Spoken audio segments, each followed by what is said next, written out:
Hey guys, welcome to your next topic lesson in Module 1. This is all about hard light versus soft light. And whenever I use the phrases hard light and soft light, what I'm really referring to is the quality of light that is coming from a given light source.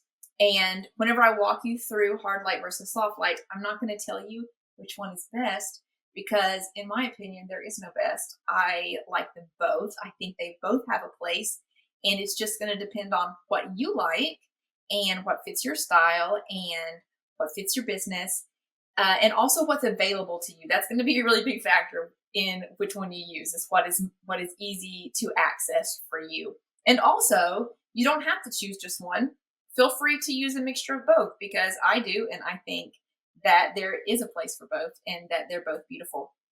So let's go into hard light versus soft light, give a little bit of a description behind what we're talking about here. So whenever we're talking about hard light occurs when the light source is smaller than the subject or it's very far away, and the shadows are crisp and defined with little to no fall off. And whenever I refer to fall off, what fall off is really talking about is the distance between the darkest part of the shadow and no shadow at all.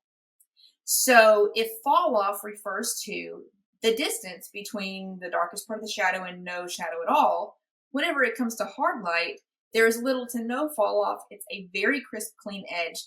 The depth of that shadow goes all the way up to that edge, and then there's a clean break. And so that's what we mean whenever we're referring to hard light. So in contrast, whenever we're talking about soft light occurs when the light source is larger than the subject, and it creates soft fall off and shadows with a blurred edge appearance. So as you can see in this example, from the darkest part of that shadow to no shadow at all, that fall off is very wide and very diffused. So that's what we mean whenever we're talking about soft light. So really quickly, I'm going to give you some photo examples so that you know exactly what I'm talking about and you can see a visual representation of both of these. So this is an example of hard light. And as you can see in this particular image, the shadow is very crisp and the line is clean. There's a lot of depth to that shadow, but whenever it breaks from the shadow, it's a very defined line. It's a very hard line, therefore it is hard light.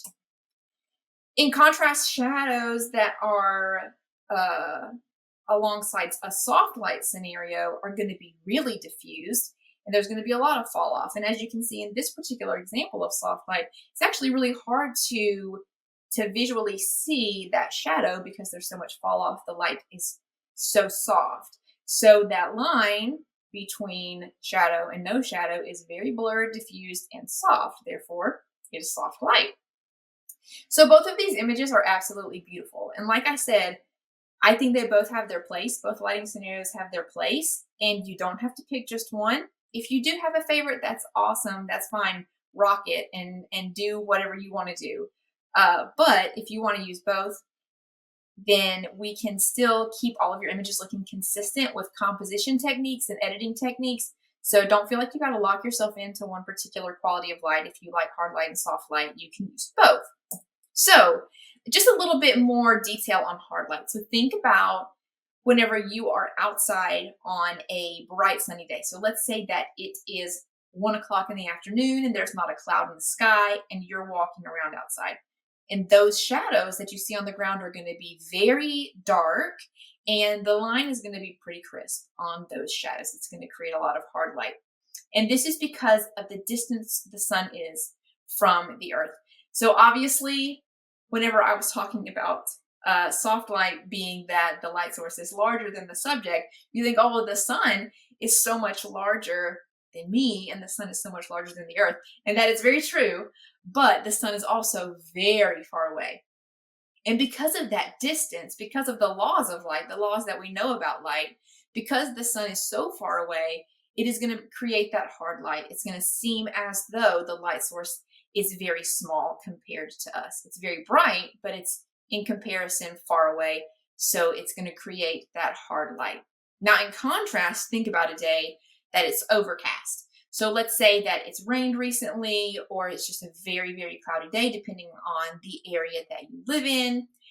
And you're going to see a big difference in your shadow. So you're going to look down and your shadows might not even be very visible at all. But if you do see a shadow, it's going to be very soft. The edges are going to be very diffuse, and that's going to be a lot of soft light. Why is that? That's because the cloud cover has modified the light. So whenever we move into the demonstration, we're going to talk about ways that we can modify light. But naturally, the clouds are modifying the light, and it's bringing the light source closer to you, and it's also diffusing that light. So now the clouds have acted like a diffuser and have done a beautiful job at creating lovely, soft light. So again, I'm going to walk you through all of this in the demonstration video in your video lesson at the very end, but let's talk about really quickly how you can achieve hard light and soft light. So hard light is achieved by choosing a day with few or no clouds. And this may be really difficult depending on where you live and the type of weather that you're working with. But it's the only way that you're going to get it naturally. If you want to be using sunlight for your pictures, you have to choose a day with few or no clouds if you want hard light. So if you're shooting in the morning, an east-facing window is going to be best because the sun rises in the east. If you're shooting in the evening, a west-facing window is going to be best. And however, my preferred choice is a south-facing window because it'll give you the most flexibility of time, and that you're going to have some time during the day that you have hard light and sometimes you have soft light, and it's going to be generally pretty bright. But again, I'm going to put in your resource sheet a little bit of information about what type of light you can expect from each window depending on what direction that it's facing. So be sure that you check that out. That will be really helpful whenever you go to decide where to take your pictures. So when it comes to soft light is so much easier to achieve. So if you like soft light, that's great because this is going to be a lot easier for you.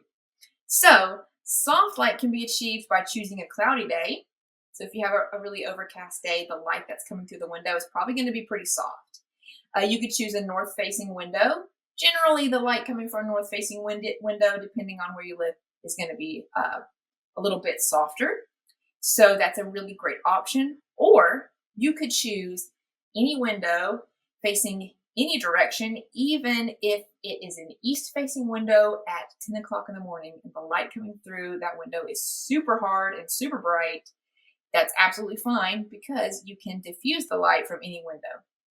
So that's where things like the pop-up diffuser, white parchment paper, a sheer curtain, or a shower curtain will all work beautifully at modifying that light, diffusing that light so that you can use a soft light scenario for your photos if that's what you're after.